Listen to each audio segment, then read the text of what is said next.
Movimento. Se você parar para pensar, vai ver que o movimento é extremamente importante para a sobrevivência dos seres vivos. A maioria dos animais precisa se movimentar para comer, para fugir de predadores, para se livrar de alguma situação desfavorável no ambiente e para diversas outras atividades. Mas e as plantas? Como é que elas fazem se elas são imóveis? Mas pensando bem, será que elas são realmente imóveis? Sabia que não? As plantas também se movimentam, e é sobre isso que vamos falar neste vídeo. Como as plantas são sésseis, os movimentos não envolvem de fato a locomoção, mas determinam a orientação delas no espaço. Para responderem às alterações no ambiente externo, elas efetuam ajustes em seu próprio corpo. Dessa forma, são capazes de alterar seus padrões ou movimentos de crescimento. Os movimentos de crescimento em plantas podem ser classificados em duas categorias: os tropismos, que são os movimentos orientados, e os nastismos, que são os movimentos não orientados.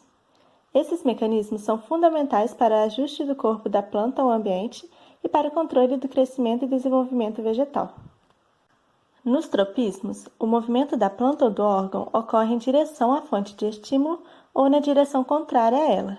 Por isso, essas respostas são chamadas de orientadas. Quando a resposta se dá em direção à fonte de estímulo, ela é classificada como positiva. Já quando ela ocorre na direção oposta ao estímulo, é considerada negativa. Diversos são os estímulos que podem desencadear a resposta de tropismo. O fototropismo é um dos principais exemplos no qual o crescimento da planta ou do órgão se dá na direção de uma fonte de luz ou na direção oposta a esta. Você já deve ter visto alguma planta que tinha o caule um pouco torto, virado para onde estava a fonte luminosa. Isso provavelmente ocorreu porque essa planta apresentava fototropismo positivo. O heliotropismo, também chamado de rastreamento solar, é caracterizado pela movimentação de folhas e flores durante o dia, acompanhando a direção do sol. O girassol é um exemplo muito famoso de planta que apresenta tais movimentos. Outro tipo de tropismo bastante conhecido é o gravitropismo, responsável pelo crescimento em direção à força da gravidade. De modo geral, as raízes, atraídas pela força da gravidade, crescem em direção ao centro da Terra, apresentando geotropismo positivo. Em contrapartida, os caules, geralmente, crescem na direção oposta, evidenciando geotropismo negativo. Outros exemplos desse movimento orientado são o tigmotropismo, caracterizado pelo movimento apresentado pelas plantas trepadeiras e gavinhas de se enrolar ao redor de algum suporte em busca de apoio, o hidrotropismo, que consiste no crescimento das raízes em direção às regiões do solo com maior umidade, e o quimiotropismo, definido pelo crescimento orientado em resposta a determinados compostos químicos. Ao contrário dos tropismos, os nastismos são movimentos não orientados, ou seja, você não consegue perceber de onde vem o estímulo, mas eles também são desencadeados por estímulos ambientais.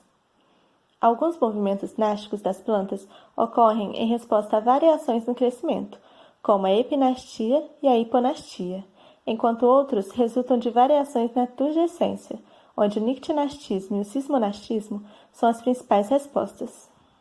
O nictinastismo, muito comum em leguminosas, é um movimento das folhas ou folíolos ou até mesmo dos ramos e que possui ritmo circadiano regulado pela luz. Ou seja, as folhas se movimentam para cima e para baixo em resposta aos ritmos diários de luz e escuro. Você já viu alguma planta que abre suas folhas de dia e as fecha durante a noite? Isso ocorre pelos movimentos nictinásticos. Neste experimento realizado por mim, busco verificar exatamente esse movimento. Observei esta planta durante o dia e a noite e pude perceber que por volta das 6 da manhã suas folhas já começam a se abrir e durante o dia ficam totalmente abertas, apresentando orientação perpendicular ao caule e interceptando os feixes da radiação luminosa. Por volta das 17 horas, suas folhas já começavam a se fechar e se mantiveram fechadas durante a noite, com a orientação das lâminas foliares praticamente paralela ao caule. Na manhã seguinte, elas se abriam novamente e o ciclo recomeçava. Essas observações nos trazem o seguinte questionamento: como isso é possível? Os movimentos nictinásticos resultam de mudanças no grau de hidratação, ou seja, no tamanho das células parenquimáticas localizadas nos pulvinos, que são regiões espessas encontradas nas bases dos pecíolos e peciólulos das folhas e folíolos. Esse movimento dos pulvinos está relacionado a modificações no turgor decorrentes do fluxo de íons potássio e cloro para dentro ou para fora dos vacúolos das células motoras, que são células específicas dos pulvinos. Esses movimentos são controlados pelas turgorinas, pelo fitocromo e pelo relógio biológico, persistindo por algum tempo, mesmo se as plantas forem mantidas continuamente no escuro. A luz afeta diretamente esse movimento. A luz azul do amanhecer estimula os folíolos fechados a se abrirem e a luz vermelha, seguida por escuro, provoca o fechamento dos folíolos abertos. O nictinastismo provavelmente tem um papel de otimizar a fotossíntese e ao mesmo tempo minimizar perdas de água por evapotranspiração. Outro tipo de resposta nástica muito importante é o sismonastismo.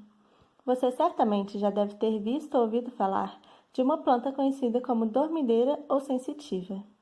Essa planta, quando tocada, fecha rapidamente todos os seus folíolos ou até mesmo a folha inteira. Você já se perguntou por que isso acontece? O que ocorre na dormideira é um exemplo típico de sismonastismo. Esses movimentos násticos resultam de estimulação mecânica, como toque, vibração, estímulo térmico ou elétrico. A resposta sismonástica é decorrente da abertura de canais de potássio e de cloro nas membranas das células dos pulvinos, causando rápida despolarização, que resulta na perda de água e no murchamento dessas células em poucos segundos. Entretanto, a reabertura dos folíolos dura entre 10 a 20 minutos, uma vez que o mecanismo inverso de repolarização da membrana envolve o transporte ativo de íons, que é mais lento do que a despolarização resultante da perda de íons através da abertura de canais. Dessa forma, é possível observar que o nictinastismo é um processo lento, no qual a folha vai se fechando ao final do dia e permanece fechada durante a noite, se abrindo no dia seguinte. Já no sismonastismo, as folhas são fechadas muito rapidamente e a reabertura se dá cerca de 10 a 20 minutos depois.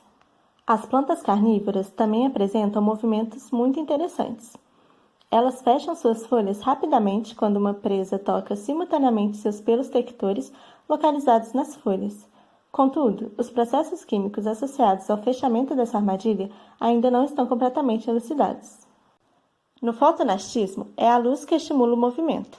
As flores de Vitória régia são exemplos desse movimento, se abrindo à noite e se fechando ao amanhecer, continuando assim durante o dia.